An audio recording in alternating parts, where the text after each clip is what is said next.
Hello everybody, मैं doctor Taufiq Hussain, associate professor in higher education. Sorry. पिछले व्याख्यान में हमने राजस्थान के इतिहास को जानने के जो अभिलेखिक साक्ष्य हैं, अभिलेखों के विषय में अध्ययन किया था।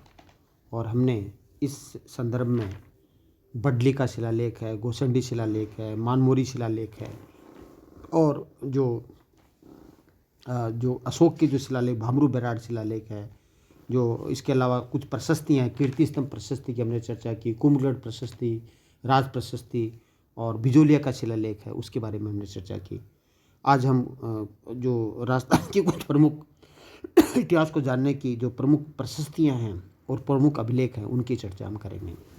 तो इस श्रृंखला के अंदर हम राजस्थान के जो शिलालेख हैं, राजस्थान के इतिहास को जानने के जो महत्वपूर्ण जो शिलालेख हैं, उसमें हम आज जो जो चर्चा करेंगे उसमें जो एक जो महत्वपूर्ण शिलालेख है, जिसको चिरवा का शिलालेख है, वो कहा जाता है। तो चिरवा का जो शिलालेख है वो चिरवा गांव जो उदयपुर के अंदर है, वहाँ से एक जो मंदिर है, वहाँ उस मंदिर से है वो हमें ये शिलालेख मिलता है। और ये जो शिलालेख है वो इसकी जो लिपि है वो नागरी है और भाषा संस्कृत है। और इसमें जो हमें 51 जो जो जो जो श्लोक हैं वो इसमें मिलते हैं। और इसके इन 51 श्लोकों से हमें जो प्रारंभिक गुइल वंश के जो शासक हैं, न केवल उनकी जानकारी मिलती है, अर्थात चिरवा गांव की जो ज्योग्राफिकल स्थिति क्या है, और यहाँ पर जो विष्णु मंदिर की स्थापना की गई और शिव मंदिर के लिए जो भूमि अनुदान दिया गया, उसकी जानकारी है वो हमें मिलती है। तो इस जो अभिलेख है उससे हमें एक महत्वपूर्ण जानकारी हमें महत्वपूर्ण जानकारी ये मिलती है कि जो हम कहें कि मध्यकाल के अंदर है वो जो सती प्रथा है उसका प्रचलन था। तो सती प्रथा के राजस्थान में सती प्रथा की प्रचलन की जानकारी है वो हमें इस शिलालेख से वो मिलती है। और इसमें इस अभिलेख में जो बापा रावल के विषय में भी जानकारी मिलती है। तो इस तरह से क्या है कि जो चिरवा का जो शिलालेख है जो कि 1273 ईस्वी का है, और इससे हमें राजस्थान की जो जो जो सामाजिक कुरीतियाँ हैं उसके बारे में जानकारी, उसको जानने का एक महत्वपूर्ण साधन है वो चिरवा का शिलालेख है। तो इस तरह से चिरवा का जो शिलालेख है वो महत्वपूर्ण शिलालेख है। चिरवा के शिलालेख के अतिरिक्त है वो राजस्थान के इतिहास को जानने के जो महत्वपूर्ण स्रोत है उसमें आमेर का शिलालेख वो महत्वपूर्ण है। और आमेर का शिलालेख है वो आमेर के दुर्ग है जो जयपुर के अंदर है, वो हमें वहाँ मिलता है। और ये इस शिलालेख से हमें कछावा वंश के विषय में जानकारी मिलती है। तो इससे इस सॉरी इस शिलालेख से हमें जानकारी मिलती है कि जो पृथ्वीराज जो कछावा है उसके 12 पुत्र थे, और उन्होंने अपने जो 12 पुत्रों के लिए वो आमेर को 12 भागों में विभाजित कर दिया गया। और खानवा के युद्ध में जो राणा सांगा है का साथ दिया और वो और शहीद हो गए। तो इस तरह से हमें क्या है कि जो कछवार राजवंश है उसके बारे में हमें जानकारी मिलती है। और इसमें जो पृथ्वीराज कछवा है और से लेकर के मिर्जा राजा जयसिंह तक के जो आमेर के जो शासक हैं उसके बारे में जानकारी मिलती है। तो इसमें ये अभिलेख के अंदर है वो आमेर के शासकों को रघुकुल तिलक है से संबोधित किया गया है। और आमेर के जो शासकों ने जो जमारावगढ़ दुर्ग का निर्माण करवाया, और जो जो जो जो जहांगीर है उसकी जो प्रशंसा है उसका भी उल्लेख है वो इसके अंदर हमें मिलता है। तो इस जो अभिलेख है, जो आमेर का शिलालेख है, वो हमें कछावा वंश के इतिहास को जानने का एक महत्वपूर्ण साधन है, जिसमें जैसे मैंने बताया कि कछाओं को रघुकुल तिलक कहा गया है। इसमें जो जो जो आमेर के शासक पृथ्वीराज, बहारमल, भगवनदास, मानसिंह है उसकी जानकारी मिलती है। और इस लेख में जो मानसिंह को भगवनदास का पुत्र बताया गया है। तो इस अभिलेख के अंदर हमें ये भी जानकारी मिलती है कि जो मानसिंह के द्वारा जो जमा रामगढ़ है वो दुर्ग का निर्माण वो करवाया गया। तो इस तरह से आमेर का शिलालेख है वो राजस्थान के जो आमेर का इतिहास है, कछावाओं के जो इतिहास है उसकी जानकारी करने का एक महत्वपूर्ण जो स्रोत है वो माना जा सकता है। तो इसके अलावा जो राजस्थान के जो अभिलेख है उसमें जो बसंतगढ़ का जो अभिलेख है जो सिरोही के अंदर है वो 625 ईस्वी का है। और इसमें जो शेमकारी माता का जो मंदिर है, वहाँ से हमें ये जो बसंतगढ़ का जो अभिलेख है वो हमें मिलता है।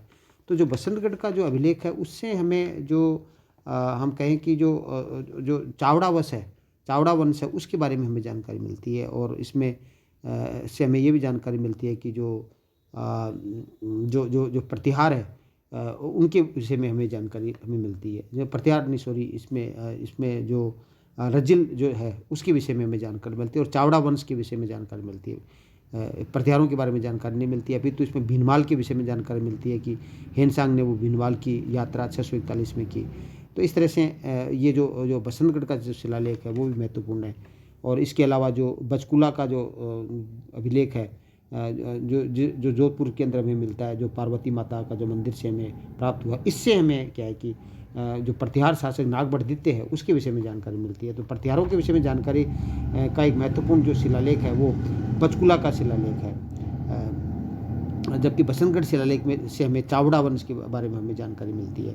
और इसमें जो इसके अलावा जो राजस्थान के जो विभिन्न लेख हैं, उसके अलावा जो विभिन्न जो प्रशस्तियाँ हैं, उसमें एक जगन्नाथ प्रशस्ति है, वो राजस्थान के अभिलेख को, राजस्थान के इतिहास को जानने में हमारी महत्वपूर्ण सहायता करते हैं। तो जगन्नाथ जो प्रशस्ति है वो हम कहें कि जो जगदीश मंदिर है, सपनों का मंदिर भी कहा जाता है, जो स्वप्न संस्कृति का मंदिर भी जिसको कहा जाता है, जो कि उदयपुर में है, पर के ऊपर ये प्रशस्ति मिलती है।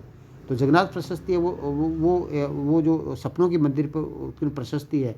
और महाराणा जगत सिंह प्रथम ने है वो इसका जो क्या कहना चाहिए, सपनों के मंदिर का निर्माण करवाया। और ये भगवान विष्णु का मंदिर है। और इस मंदिर के जो वास्तुकार है वो जो हम कहें कि जो क्या कहना चाहिए कि तेलंग ब्राह्मण जो कृष्ण भट्ट है, वो इसके रचयिता थे। और इस मंदिर का जो सूत्रधार है वो भाण है, और उसका पुत्र है वो मुकुंद है, उसको माना जाता है। और इसके अलावा क्या है कि ये जो जगन्नाथ प्रशस्ति है, वो उसकी जो भाषा वो संस्कृत है, और इसके लेखक है जैसे मैंने बताया कृष्ण भट्ट तेलंग ब्राह्मण है, वो इसके लेखक थे। और इससे हमें जो जगन्नाथ प्रशस्ति, उससे हल्दी घाटी के युद्ध के बारे में जानकारी मिलती है। और इसके अलावा इसमें हमें बापा रावल से लेकर के जगत सिंह के शासकों तक की उपलब्धियों की जानकारी भी हमें मिलती है। तो जगत सिंह प्रथम के द्वारा जो किए गए जो दान पुण्य के जो कार्य हैं, उसकी जानकारी भी हमें जो जगन्नाथ जो प्रशस्ति है उससे हमें मिलती है। तो जगन्नाथ प्रशस्ति है वो भी राजस्थान के इतिहास को जानने का एक जो महत्वपूर्ण स्रोत है वो कहा जा सकता है। तो जगन्नाथ प्रशस्ति के अलावा जो एकलिंग नाग जो प्रशस्ति है वो भी राजस्थान के इतिहास को जानने का महत्वपूर्ण स्रोत है। और एकलिंग नाग प्रशस्ति, जैसा कि आप जानते हैं कि जो उदयपुर के अंदर जो कैलाशपुरी गांव है, वहाँ पर एकलिंग नाथ जी का जो मंदिर है, जिसका निर्माण है वो कालभोज, या जिसको हम बापा रावल कहते हैं, उन्होंने इस मंदिर का निर्माण करवाया। और ये जो एकलिंग नाथ जी का मंदिर है वो पाशुवा संप्रदाय से संबंधित मंदिर है। और इस मंदिर के ऊपर है ये प्रशस्ति मिलती है, एकलिंग नाग प्रशस्ति मिलती है। तो इसकी जो भाषा वो संस्कृत है, और उसके लेखक महेश भट्ट है। और इससे हमें गुहिल वंश के इतिहास के विषय में जानकारी मिलती है। और इससे जानकारी मिलती है कि जो कालभोज बापा रावल है, उसने किस प्रकार संन्यास लिया, उसकी जानकारी मिलती है। और कालभोज ने अपने अंतिम दिनों में जो संन्यास ले लिया और जो नागदा के अंदर उन्होंने देह त्याग दिया, उसके बारे में हमें जानकारी मिलती है। तो इससे जो एकलिंग नाग प्रशस्ति, उससे मेवाड़ के जो राजनीतिक, सामाजिक और आर्थिक इतिहास और सांस्कृतिक इतिहास की जानकारी भी मिलती है।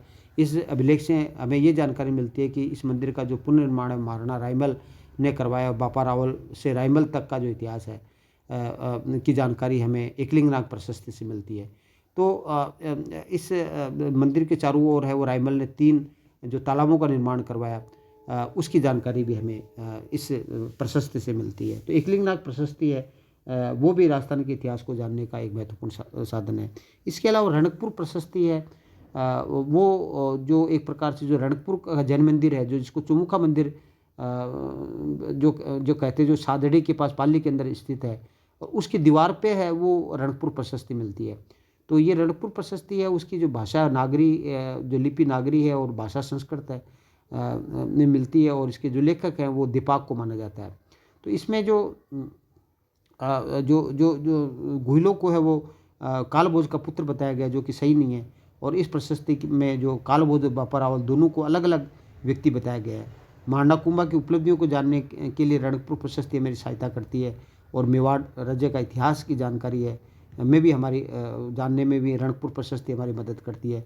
और इस जो रणकपुर जो प्रशस्ति, जो रणकपुर का जैन मंदिर का जो निर्माण है वो धारणक शाह ने करवाया, और धारणक शाह जो कुंभा के वित्त मंत्री थे, कुंभा ने धारणक शाह को है वो ये भूमि है वो दान में दी थी। तो इस तरह से क्या कि रणकपुर प्रशस्ति भी राजस्थान के इतिहास को जानने का महत्वपूर्ण स्रोत है, क्योंकि ये जो दो पहाड़ी है, रणक और पुर की पहाड़ी के बीच में स्थित है, इसलिए इसको रणकपुर कहा जाता है। इसके अलावा जो जैन कीर्ति स्तंभ प्रशस्ति है, जो वो भी राजस्थान के इतिहास को जानने का हमारा जो जो जो एक महत्वपूर्ण स्रोत माना जाता है। और जो जैन कीर्ति स्तंभ प्रशस्ति है वो चित्तौड़गढ़ के दुर्ग में स्थित जो जैन कीर्ति स्तंभ है, एक तो विजय स्तंभ और एक जैन कीर्ति स्तंभ है, वहाँ उत्कीर्ण मिलती है। तो इसमें जैन कीर्ति स्तंभ जो प्रशस्ति है उसमें जो जैन तीर्थंकर जो आदिनाथ है उसको समर्पित है जैन कीर्ति स्तंभ प्रशस्ति। और ये जैन कीर्ति स्तंभ है वो 7 मंजिला है, इसका निर्माण है वो जिजाक ने इसका निर्माण करवाया, आप जानते हैं। और इसमें राणा हमीर जो सिसोदिया है, जो कि सिसोदिया वंश का जो संस्थापक था, उसकी उपलब्धियों का विवेचन है वो मिलता है। और जिजाक ने अनेक जो दान कार्य किए उसकी जानकारी भी है वो हमें जैन कीर्ति स्तंभ प्रशस्ति है उससे मिलती है। तो जैन कीर्ति स्तंभ प्रशस्ति है वो भी एक प्रकार से क्या है कि राजस्थान के इतिहास को जानने का एक महत्वपूर्ण साधन है वो मानते हैं। इसके अलावा जो समिदेश्वर प्रशस्ति है वो भी राजस्थान के इतिहास को जानने का एक महत्वपूर्ण स्रोत माना जाता है। समिदेश्वर प्रशस्ति वो चित्तौड़गढ़ के दुर्ग की दीवार पर उत्कीर्ण मिलती है। और इस प्रशस्ति का जो लेखक है राजा भोज ने चित्तौड़गढ़ के दुर्ग में जो परमार जो शासक है उसने जो त्रिभुवननाथ जो मंदिर है उसका निर्माण करवाया। और मेवाड़ के महाराणा जो मोकल ने इस मंदिर का जो पुनर्निर्माण करवाया। इसमें जो इसकी इस जो समिदेश्वर प्रशस्ति इसकी भाषा संस्कृत है, इसमें 25 श्लोक हैं, इसमें लेखक का नाम नहीं मिलता है। और ये इस जो कुंभा के काल में इस प्रशस्ति है वो उसको उत्कीर्ण करवाया गया। इसके अलावा निमिनाथ प्रशस्ति है वो भी महत्वपूर्ण प्रशस्ति मानी जाती है, जिसको तेजपाल वास्तुपाल प्रशस्ति भी कहा जाता है। और ये दिलवाड़ा के जो जैन मंदिर है जो वहाँ पर है वो ये प्रशस्ति मिलती है। तो इन जो 5 जो मंदिर हैं, दिलवाड़ा का जो जैन मंदिर है जो सिरोही में, उसमें एक लूणी बसंती जैन मंदिर है जो जैन तीर्थंकर निमिनाथ को समर्पित है। और इस मंदिर का निर्माण तेजपाल और वास्तुपाल ने में जो एक जो लूणा है उसकी याद के अंदर है वो उसका निर्माण करवाया। और इस प्रशस्ति की जो भाषा है निमिनाथ प्रशस्ति, उसकी भाषा संस्कृत है। और मंदिर के जो वास्तुकार है वो सोमेश्वर को माना जाता है और प्रशस्तिकार चंडेश्वर को माना जाता है। तो इसमें जो आबू के शासक है वो धारावर से उसका उल्लेख मिलता है। और जो गुजरात के जो सोलंकी और मालवा के परमार शासकों की जानकारी भी निमिनाथ प्रशस्ति मिलती है। तो इस प्रकार हम कह सकते हैं कि राजस्थान के जो हम कहें कि राजस्थान के इतिहास को जानने के जो महत्वपूर्ण जो स्रोत है, अभिलेख है, वो अभिलेख है हमें राजस्थान की सामाजिक, राजनीतिक और आर्थिक जो इतिहास है उसको जानने के अंदर है वो हमारी महत्वपूर्ण मदद है वो करते हैं अभिलेख। अगले व्याख्यान के अंदर हम राजस्थान के इतिहास को जानने के अंदर जो सिक्के हैं, जो कॉइन्स हैं, वो हमारी किस प्रकार मदद करते हैं उसके बारे में अध्ययन करेंगे। Thank you. जय हिंद, जय भारत।